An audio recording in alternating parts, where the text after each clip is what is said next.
A warm hello and welcome. For those that are joining us now, I'm Imogen Bilby and part of the advancement team here at UniSA. We are live broadcasting from Adelaide and Shanghai at the moment. This is our second webinar with Stephen, who I'll introduce shortly. And remembering some of you mentioned that the sound quality was improved with headphones last time. If you choose in for our previous webinar, if you're having any difficulty hearing me now, then now is the time to go and locate them, because we've got a little intro, so you've got some time. Welcome to the webinar, Creating a Killer Proposition for Your Brand, presented by UniSA's distinguished alumnus, Stephen Drummond. As we start, I'd like to take this opportunity to acknowledge that the University of South Australia is on the traditional country of the Kaurna people of the Adelaide Plains. We recognise and respect their cultural heritage, beliefs and relationships with the land, and we acknowledge that they are of continuing importance to the Kaurna people living today, the other Aboriginal and Torres Strait Islander peoples who may be present with us today too. So welcome again, and now it's time for me to let you know that this webinar will be recorded, which means filming only the presenters and not the participants. I also want to let you know that the chat function is enabled today, so you can chat with fellow alum. However, if you do have a question for Stephen, please do add it in the Q&A box down below. That would be great, and we'll come to that if there's time towards the end of the presentation. And now it is with great pleasure to welcome and introduce alumnus Stephen Drummond. Stephen is Chief Strategy Officer at Holmes and Marchant, as well as campaign coach and creative strategist based in China.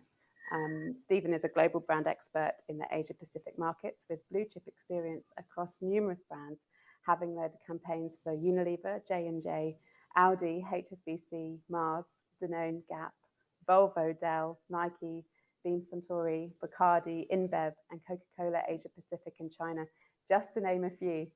So Stephen, welcome again. It's great to have you with us, and I'll see you and everyone towards the end of the presentation with the Q&A. Thank you very much, and hello from sunny Shanghai. It is actually very sunny, beautiful day. So let's go straight into it. We have a tight timetable. This presentation, obviously we've got this very exciting, hopefully not too threatening title called Creating a Killer Proposition, but it really is about creating ideas from scratch for brands. And the starting point where you're developing brand ideas or innovation platforms or communication ideas, you've either got these two perennial problems. You've either got a blank sheet of paper with no information or no clear starting point, or you've got information overload, and usually it's the information overload that we're often struggling with. So these are ideas. These are two tools that I'll take you through. They're very, very practical, almost advertising and branding trades tools rather than ethereal exercise in inspiration. They're very practical and very grounded. So two practical tools to help you craft killer propositions. The first one to take you through is called needs-based propositions. And this is particularly useful when you have that blank sheet of paper. You don't know where to start. You may have a central product idea or service, but you're thinking about, how do I position this? What does the brand personality look like? This is a great tool to kick off that sort of thinking. The second tool is something called proposition laddering. And this is when you're fleshing out and finding the logical connection between product attributes, product benefits, and those consumer needs that you've identified in the needs-based area. So let me take you through. They don't, but these tools don't necessarily work as a sequential thing. They can be simultaneously done, but both will help you generate new ideas.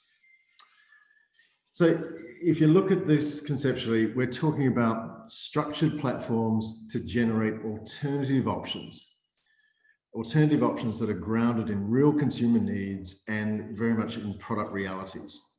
I do call it, it's part inspiration, but it's got a strong reality check.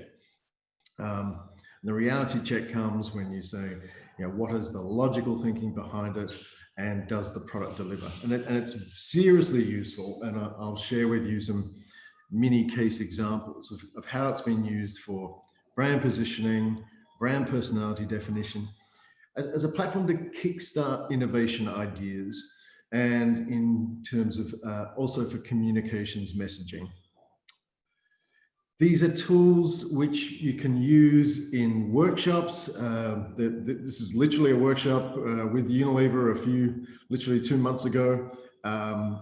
Big whiteboard exercises, or it can be used as a personal thinking method. So they're quite flexible in terms of how you can apply that. So the first area is needs-based propositions. And this is about generating ideas grounded in universal human motivations. There's a great quote, and this is where this tool is most useful, from the movie maker David Ayer. The most terrifying thing in his life is a blank sheet of paper, and sometimes that will hit your desk. You know, where do you start? And this tool can be a great way of applying that. A bit of background. Professor Hayland published this. He'd been working on this for decades apparently, but published quite a famous paper now called the Implicit Needs Model in 1995. It really took off throughout the marketing community in about 97, 98. Actually, Unilever were the first people to pick up on it. And what you find is with the Hayland model, it is now licensed out to major research houses, and the major research houses have different visual representations of the model, but the model is grounded in the Hayland model. So there's Cantor Research have got their version called the need state model, and there are several other companies that also have different versions of it, but it's all grounded in this original paper that Professor Hayland published in 95. And Unilever were the first people to pick up on that and apply that. What I've found is, and this is just a limited list, and these are some of the companies that I've either worked for or worked with on the agency side, but many big blue chip companies use these variations of this model. It typically is being led by, but it's not exclusive to big FMCG. So as I mentioned, Unilever use it, Coca-Cola, who I used to work for, they use it in-house. Danone certainly does, Campbell's, Nestle, Mars, Colgate, Diageo, and then other companies outside of FMCG, as those listed below, will tap into this tool and use this in some variations over some time. So it's very important. And typically when people use this model, it's a big quantitative based research model. What I'm putting forward is really a bit of a hack into the model and how we can use it as more of a qualitative tool to generate thoughts. Bit of an introduction to the tool, to the model. The typical representation is as this ellipse or circle shape that has 6 key big areas that are defined by Hayland as universal needs. And then these needs go from fuel and vigor, distinction status, control and focus, comfort and relax, bonding and harmony, and fun and liberation. They're the macro definitions. So what Hayland put forward is that actually within any category, brands tend to be positioned somewhere on this map. And if your brand cannot be clearly positioned on this map, then it probably lacks a clear positioning thought. So let's take you through some examples to help you understand that. So what we're talking about when we're saying how do we use this as a qualitative tool is, we're saying if my brand is at the center of this circle, for example, how would my new brand idea or new product idea look like through one of these need state windows? Okay, so, and importantly, you know, we're not talking about a rigid structure here. You don't need to rigidly adhere to these definitions. It's meant to inspire different thinking. It's not meant to be a restrictive model. And what you find is different categories will inevitably have different needs descriptors, but they're still grounded in these 6 different territories.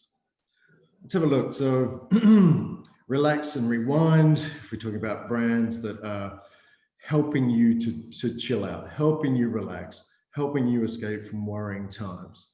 And even in the beer world, as we'll see, there's poor old Corona beer, which unfortunate brand name these days, but Corona beer is the beer, for example, that is the beer that is positioned around the comfort and relax area. The energized area, obviously there are lots of brands that physically deliver on energizing you, but there are other brands that can be more energetic that aren't necessarily specifically foods or so forth. But energy brands could be brands that energize you physically, mentally, to help you meet daily demands or requirements. Belonging brands are, of course, very important in packaged goods worlds. And this is when you're feeling part of a group. It's a belonging area. It can be, this is real classic Campbell's soup territory. It's all about the rich, warm personality associated with belonging. Collective fun, it's about meaningful fun times when you're actually out there with the group. And obviously you can start to think about beverage brands. In China, for example, Sprite is the collective fun brand. It's all about drinking it in a group. It's all about fun times together.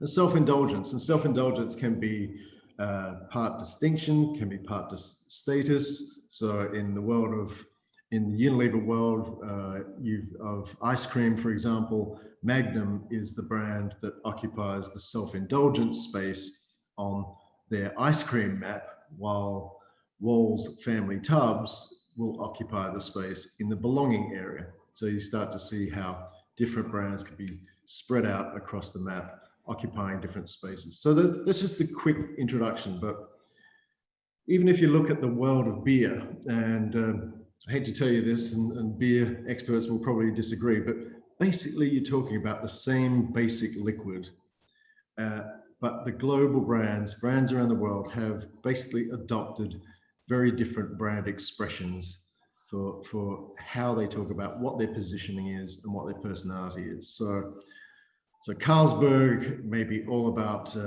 going down the pub and in the UK or Europe and watching the football as a group exercise. It's a group beer. Qingdao in China is obviously a home brand. This is where a lot of local brands around the world. It's a feeling of sharing with close family and friends. That's where local beer brands tend to exist. We mentioned Corona, still one of the world's leading brands, occupies a very clear, distinctive space in comfort and relax. It's just a created thing. It's a created personality. They've chosen that position, and that is a position that they occupy extremely well. Then on the other side, you have Stella Artois, and Stella Artois has single-mindedly said, we are going to be the international brand of status and prestige. And they stick to that, they adhere that, that's their positioning. Fundamentally, the liquid between Carlsberg and Corona and Stella Artois is actually not that different, but it's the positioning on this map that makes them that different. And it's the discipline they have internally within these companies to say, we stay on this is our proposition, we bring that to life with an accompanying brand personality that supports that position. Need states importantly, and this is the way we can use it for creating new disruptive concepts in markets. And this was an actual case I was working on recently, and it was a big B2B brand who were selling cut flowers, and the market is growing dramatically in China with home delivery and so forth. And we used this model and we said, look, there's a traditional association with flowers. Let's try something different. Let's try different angles and see if we can find a more unique space in there. And it's very interesting. You say, what would a new consumer brand selling cut flowers look like through the prism of fuel and vigor? And from that, we drafted, and obviously what you're seeing here is just a kind of working draft, first step to understanding what a potential brand would look like. There's no logo, there's no real branding associated with it, but just to get a simple logic down. So the map kickstarts the thinking to say, what if we put cut flowers as through this prism of fuel and vigor, and you end up with an area ironically called, say, flower power, and you talk about having beautiful flowers will energize and revitalize you. Now that's a fleshing out of the thought, but your initial kickstart of the thinking is in that upper right area of what would our brand look like through this? What would it feel like? And that would generate several different areas. So here we had the situation when we're a little bit like the beer case. We're saying, well, we've basically got one product service. We've got delivery systems, we've got set quality, but we could express it as powerful and energetic. Down in the bottom right-hand corner, we could talk about it being a status brand, a distinctive brand. It was easy to justify that. Or in the other corner, we're talking about actually what would it look like? What would a cut flower brand, delivery consumer brand look like if it was seen through comfort and relax? And of course, flowers do have a relaxant association with it. It kind of makes sense. By doing this, we're starting to generate ideas that are genuinely grounded in universal human needs. It's only the kickstart, but as you can see, it's fairly easy after you've got that initial thought to drop in and start to flesh out how these would look like as potential new product or new innovation areas. The model can also be used to generate alternative positioning, communications, and innovations platforms. Now, this was a real case, and I'm intentionally picking not just big packaged goods brands to demonstrate the versatility of this model. Simon Lee is actually a furniture brand based in China, but it's actually a top 10 brand in the US. They export from China to the US. They were looking to actually refocus their efforts on the upper middle affluent China market. So typically, in this case, you would spend some time identifying the target audience before you go into this stage. But the Halo model was used as a first step in establishing a range of distinctive concept alternatives. And it was also useful to, as you'll see, to inform innovation development opportunities. And the interesting case with Simon Lee is that they were quite well established brand. They make very high quality leather sofas. They are capable of making any different style, any different form. So they were quite open, but it didn't require reinventing the product. The product was, the core product capabilities and the product was there. It was a case of what were the positioning potentials. And with this particular client, there were lots of opinions. And this particular approach helped us identify the key areas of potential for them. So we said, okay, so Simon Lee furniture, at product at the core, what would that look like through a comfort and relax area? It would look like, embracing your family with comfort, or relax and recharge you, or status was about moving on up, people moving from fabric to leather. It's all about tapping into Chinese status symbols. Is it more younger and energetic? Is it about expressing your fashionable lifestyle? Fun and liberation? Perhaps it's the joy of family living, or on the far side for bonding, it's the place recognizing the important role of the family in China, the place where generations gather. So this was a starting point. the headlines seed the initial thought, and then you need to flesh it out into potential concept areas. So the distinction concept in this relevance expression for a sofa brand could be something like handcrafted with passion and experience. Relax and recharge. So you start to see how you can use the headline thought seeded by the model, and then you actually start to flesh it out and say, what would this really look like? And this is a case where too, you say, okay, well, relax and recharge. Yes, that's a headline that's come directly from the need state model. Clearly, relax and recharge is a totally appropriate benefit for a sofa brand.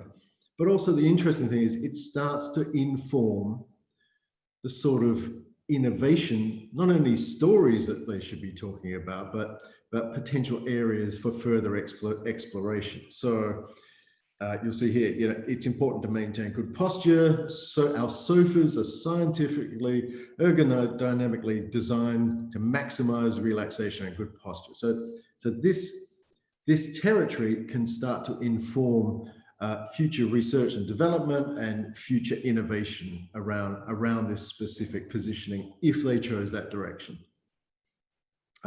Once again, made for real family living. You're seeing through the associated pictures, and these are not final brand concepts. These are just for internal exploration at this stage. You start to see the pictures and the personalities start to bring this to life. You're starting to feel what the brand looks like.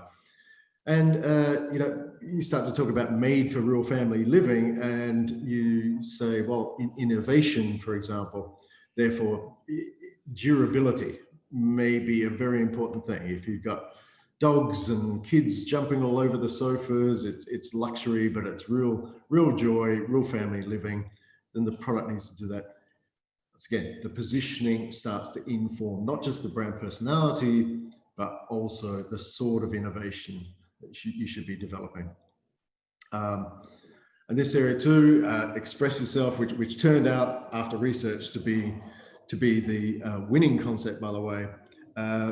You start to get a very different set of pictures that are supporting this. It's about much more young adults, young sort of psychographic mindset, and talking about expressing themselves, which is obviously becoming a much more exciting, bigger issue in contemporary China. This is the new sort of form of status. And once again, innovation, because it's about self-expression, it says, well, if we chose this direction, we need to get into much more mix and match in terms of colors and personality. So this was a very real case for a medium-sized business, and how you can use this model to redefine their positioning and personality and help them get on track with their innovations. And the model, you know, we're given some brief packaged goods examples, but the model works across categories. I used to work with a company working with HSBC, and we would use this model to say, look, here you've got this core financial service capability. What would this look like?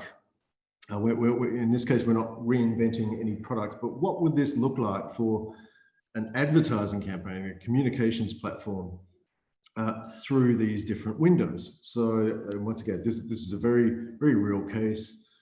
HSBC retirement planning services, you had all sorts of capabilities that their service offering had, but it needed something to make it more emotionally relevant to their consumers. And we needed a starting point to say, okay, what would that look like through these different windows? And then, so we start to go, okay, so what are the real benefits? This is where we start to bring in real people and real people's needs. And you start to sort of play with the headline thoughts that would govern new concept thinking. So retirement planning services, you know, live young in retirement, or if it's more distinctive, you deserve the best, live like royalty in retirement.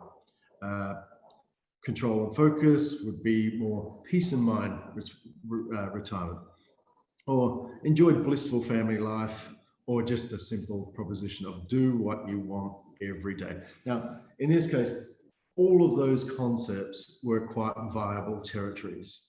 And for Hong Kong and for mainland China, they've ended up having a dual purpose communications between the status area, the you deserve your best, and the enjoyment of blissful life. They use this to split the strategies.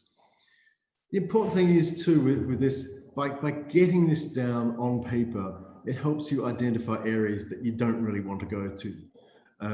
And in strategy development, brand development, communications, getting rid of some thoughts and helping you focus is just as important as finding the focal point. It's all about finding that more single-minded focus for your activities.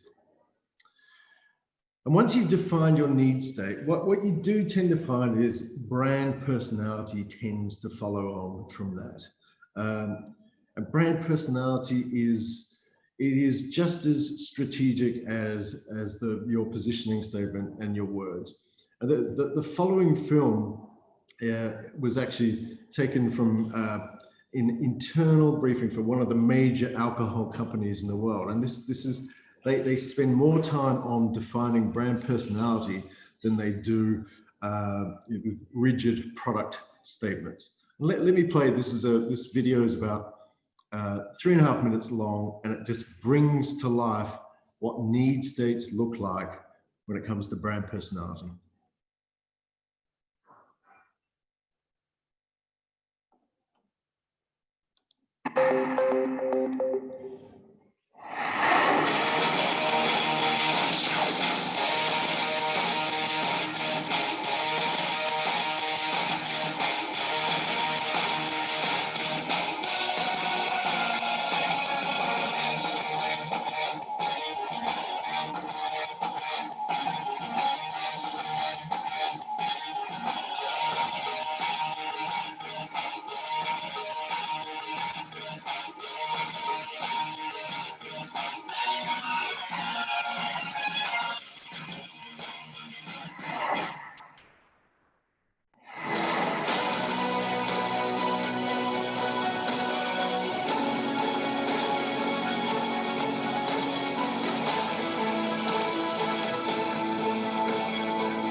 So these are brand personality descriptions that tend to be linked from and driven by these key need state areas. And this is how companies use it. There's absolutely no reason why a small business cannot use this thinking as much as a big business. So quick summary on why focus on needs. I've just given a very brief introduction there, but it really does help prompt disruptive options.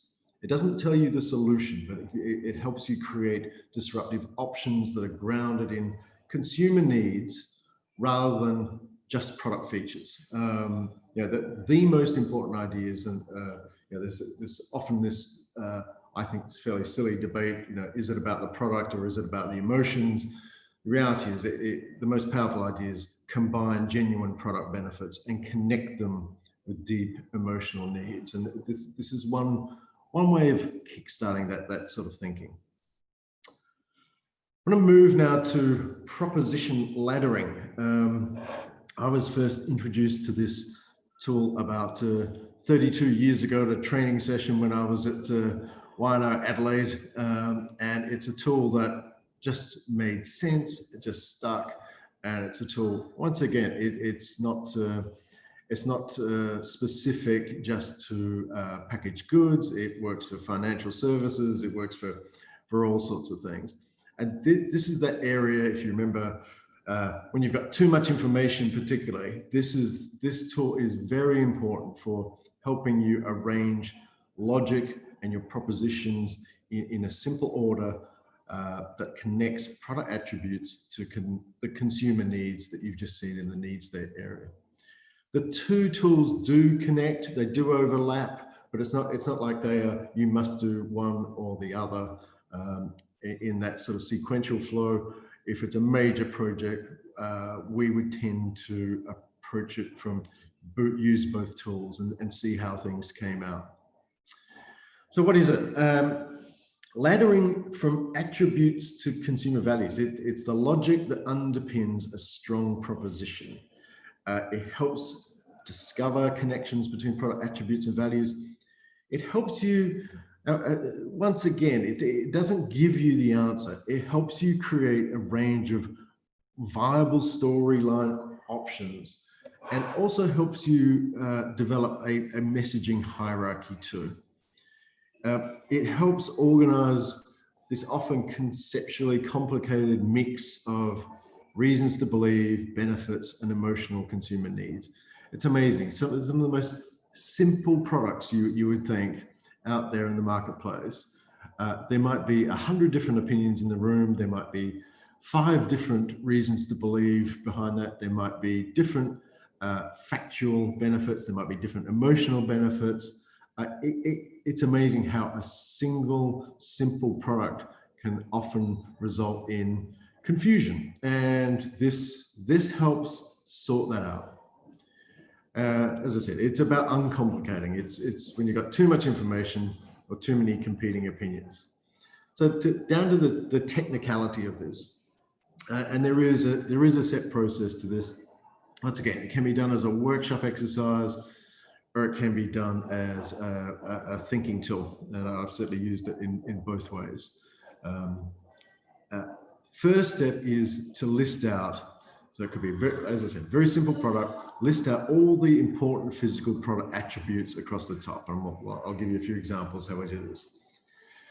The next step is, for each of those attributes, describe what physical attribute does. That we're looking for the factual statements. We're looking for the objective benefit.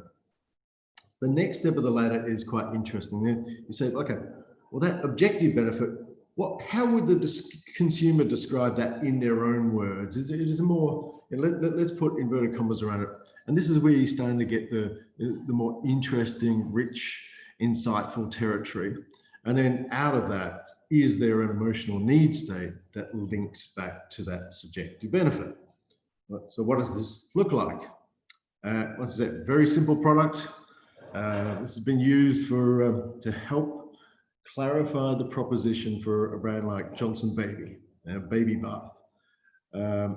You start by itemizing the assets and the attributes across the top. You've got clinically proven mildness, no more tears, which is an attribute, it's a specific formulation.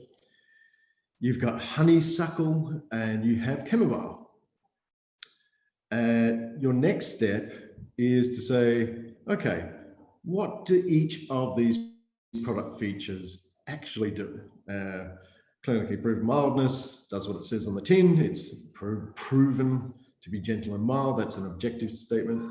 No more tears is formulated to be gentle to the eyes as water. Honeysuckle is an additive in China, which is intended to remove distressing heat. And there's a different type of heat that chamomile addresses, which is about prickly heat. It's, as I said, even the simple products have can get very complicated. Then you get down to subjective area. You say, well, the mildness, the subjective benefit is no worry about harming my baby's skin. And you see these are put in inverted commas. No more tears formulation. Then you're starting to get to really interesting areas. Things like little accidents will not hurt babies' eyes. And these can be more interesting as propositions. Or immediately makes baby comfortable, keeps baby comfortable and happy. And very quickly out of this, the area of, well, with bath, let's focus much more into the no more tears area. And that became the platform for communicating this new form of Johnson's baby bath. A different, once again, packaged goods. Packaged goods often needs a lot of this. But this was Campbell's Soups, Swanson chicken broth, and we went through the process, identified the key product attributes, real long boil broth, fresh captured liquid form. It was also 98% fat-free and had no MSG. So lots of debates about launching a soup into obviously a very important soup market. Maybe MSG was it. Maybe it's fat-free. It's a diet healthy thing. It's the convenience story, or it's the real long boil broth. Now, each of these gave quite clear, distinct objective benefits. Healthy sustenance, real long boil soup, taste and aromas, creating long boil soup. Long boil soup, if you're not familiar, is typically a 4-hour process of creating a soup, but you're able to create that in short boil soup time, low fat, healthy, or avoids MSG allergies. And one of the really helpful things is it doesn't just help you identify potential storylines, it helps you remove irrelevant storylines. And we very quickly found out by getting this on paper, talking about no MSG, talking about fat-free really wasn't a big thing in mainland China. Particularly MSG is not an issue in China. People don't worry about it. It seems to have disappeared off the radar as a concern in a lot of places. It wasn't that relevant. We started to get to sort of much more interesting, rich propositions around the subjective benefit. And, this is when we start to talk about sharing this long boil soup creates a special bond between us, that mother's love is in there. Makes me think of when I was a child. And then you start to get to very different areas. You start to see healthy energy, giving sustenance that you can have every day. My family will be vital and energetic to help them work and study the next day. Or the convenience area, with busy lifestyle, I can create authentic quality time, less time in the kitchen, so I have more time to spend helping my child study. And you're starting to see really distinctive, viable storylines that come out of this. The consumer value, you've got two quite polarizing areas, both viable. You have the nurturing mother association, enhanced by creating real precious moments together, or you have the much more tiger mum sort of attitude about being enhanced, as I can give traditional caring, but I can also keep my family vital and energetic, because it's modern China is all about driving forward and achieving more. So out of that, you start to see, and this is how the logic ladders work, two different concepts. The way this is formulated is you can start to build a concept based on linking these together. That's why it's a logic ladder. So this area is on the energy, the tiger mum area. The other proposition was much more nurturing and caring. So out of this process came two different areas that were explored: the mother's love area, or the show care, to give them vitality so they can be their best. And you can start to see how this could be reconciled, and how one product and one brand concept can be expressed through different parts of the need state model. So the precious family soup moments is all about bonding and harmony, or the more tiger mum area is showing care by giving them the best everyday vitality so they can be their best. Is a much more active, controlling benefit. And out of that, and people often ask me, they say, how do I know which is the best? The first step is, and the hardest step, is to create viable alternatives. Along the way, and different companies have different approaches for this, you can bring in and start to test some of these thoughts out with consumers. These days, the testing methodology may well change, but simple discussions. As soon as you're starting to get things onto paper as possible areas, then consumers are more able to respond to that. But bigger packaged goods companies, for example, will often combine qualitative research to help refine the words, and they will often get down to, say, two concepts, which are then put into quantitative testing for validation. So you can introduce consumer thinking and consumer feedback along the way with these concepts. These tools are much more about logically generating the alternatives. So just to wrap up, if we have any questions, that innovation and brand propositions need this underlying logic before any magic happens. These are tools that have been begged, borrowed, stolen, and adapted, but are very hands-on. I mentioned to someone that this video is less about lofty inspiration. It's much more about one of those videos you watch of how to build a cabinet, or how to unblock a sink. It's much more do-it-yourself, practical, and hands-on for brand development. But at that point, I will wrap it and ask if there are any questions.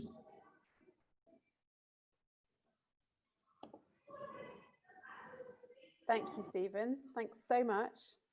That was fantastic. We've had a few questions come through already, some that we also received as people were registering for the event. So, and for those of you that might not have seen me at the beginning, I understand that they might not have seen my video. So hello, if you're seeing me for the first time. I wanted to kick off with one question, which has come up a few times with people registering, which is, what's the most common or biggest mistake you see brands make? I think someone had called it the rookie errors. Rookie errors, in China or anywhere. I've seen, yeah, too many. I think really starting off from understanding consumers is the most important thing. It's always the starting point.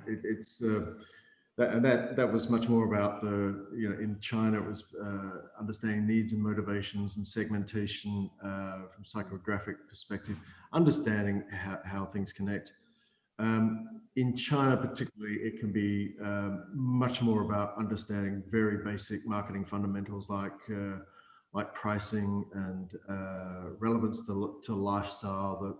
I mean, there've been some classic errors that some very big companies have made in China.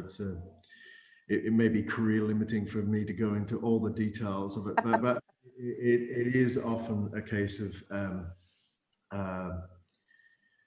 just getting back to basics and looking at the fundamentals. But the problem I would say the problem for a lot of, say, Chinese brands is the tendency to just be product focused and to lack any connection with emotional needs.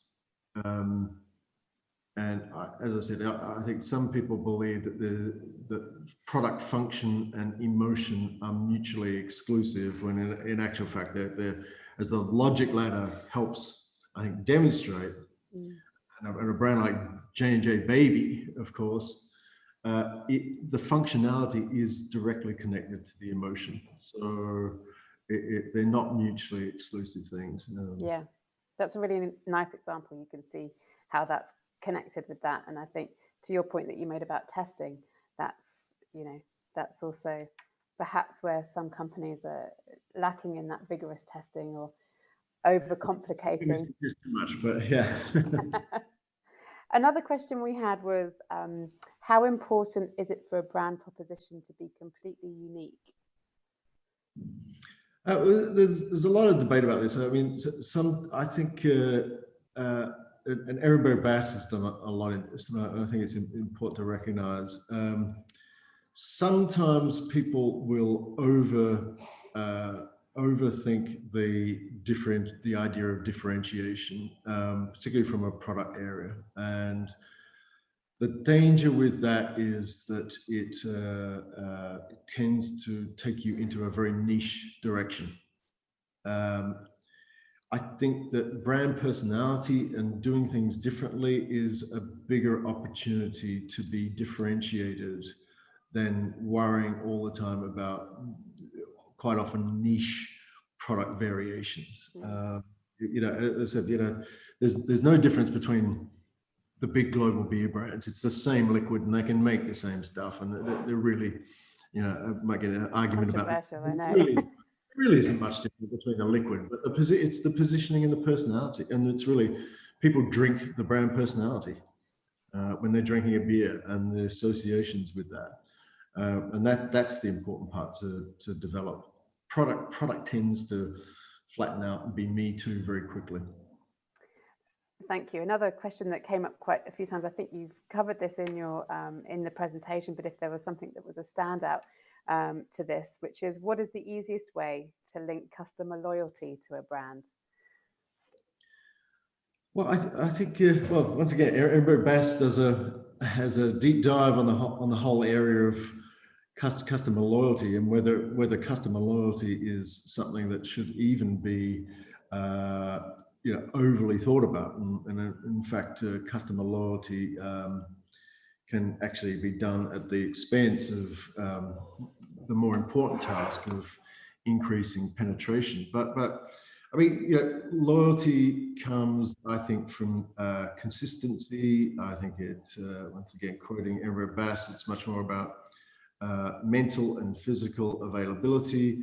It's about broader relevance and tapping into the key category consumer entry points. Once again, that may sound contrary to the differentiate or die attitude, but I certainly believe in bigger mass markets, like particularly like China, that they're absolutely right. It's much more about penetration and accessibility than worrying about loyalty. Loyalty tends to come with that. Big brands tend to require loyalty all that way. See, I've read the book. Yes, sounds like you've definitely read the book, and more so. Diving into some more, I suppose, country-specific or cross-cultural questions. Several have also come up around this topic of brand proposition frameworks and if they apply to typical Chinese companies or organizations. And I might tap onto that is also, people have asked in that space, what's your best example of cross-cultural brand development? Well, I worked for the Coca-Cola company, and it's very successful. I think that is actually probably the best example, and this was a client of mine, was actually J&J. And the J&J model was built on a global universal insight that all their brands and products facilitate the mother-baby bond. Okay? So it doesn't matter, so you could have a China-specific commercial only airing in the south of China, talking about the problem dealing with sticky heat and so forth, but there will always be a wrap, whether it's print or whether it's television or whatever, a wrap with that mother-baby moment. So that's, I think J&J always struck me as having the right balance between the global human truth that was able to be realistically executed in any market in the world, but also the flexibility to tell local, functional, relevant product stories. They had that balance. It's a very difficult balance to get to that point. Mm. Okay, thank you. I've got another question here, might be coming to one of our last questions. And it's making me think a bit about that wonderful propositioning laddering tool that you took us through, which is so helpful, and I found that really interesting. The question is more about advice around how effectively do you distinguish yourself from similar providers. You know, once you've cracked that single-minded proposition, but you feel that you're in a similar territory to other competitors out there. Do you have any advice for how brands might go about that?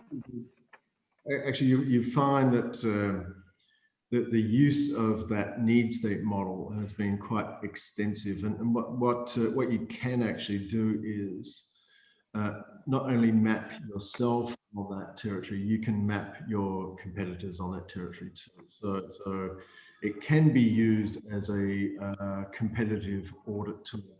And so if you're in the market for energy drinks and you see, you know, Red Bull as the 900-pound gorilla that's occupying that space, you may well want to think, well, is there another way we can express ourselves that doesn't trample on this territory? So of course, competitive differentiating is important. Like I said, it can often come through more personality than anything else. I think that's the key thing. Mm-hmm. And it's also, as I said, the proposition laddering helps you identify the hierarchy. It doesn't tell you that you must talk about the emotions. You can, when you're launching a new brand, it may well be perfectly appropriate to just talk about the objective product feature. It doesn't dictate anything. It lays out options for you to choose from. It's like a menu of valid options, but you have the grounding of the logic behind you that helps you make more informed choices. Okay, thank you. And another question here on measurement. Thoughts on the best way to measure brand propositions, or is it the same as brand equity? Someone's asked. Well, I mean, brand equity comes after you've established some sort of successful. So brand equity, like as the word suggests, is a value. So brand equity would be a good, or change in brand equity. There are different ways of measuring that.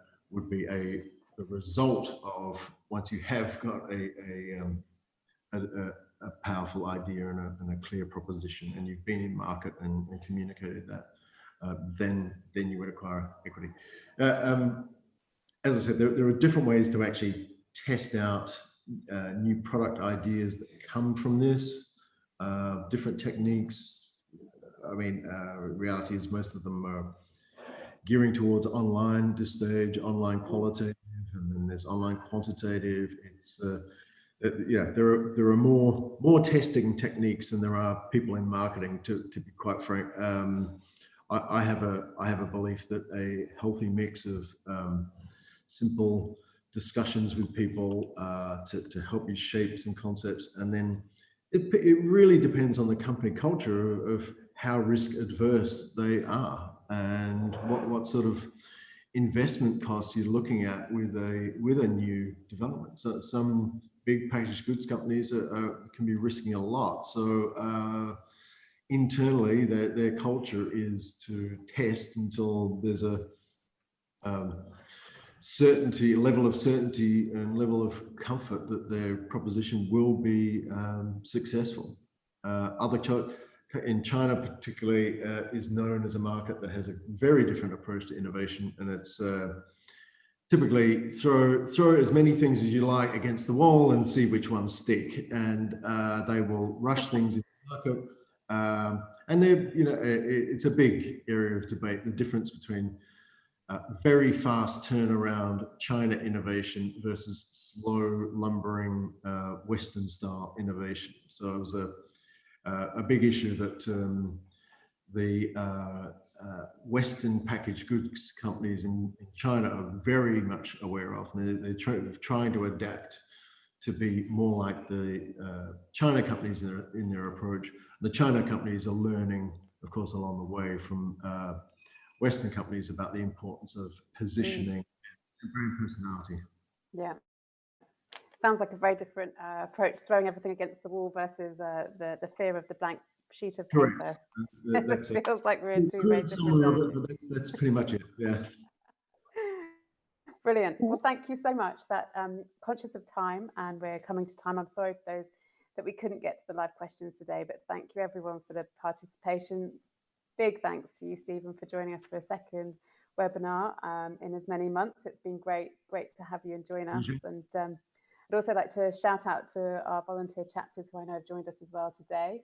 And just gives me a minute or two just as we close to say to everyone watching, please do look out for an email with a short survey and link to the recording if you'd like to watch it again, or it will be obviously there for those that couldn't join us today. They also get a chance to have a sneak peek at what they missed.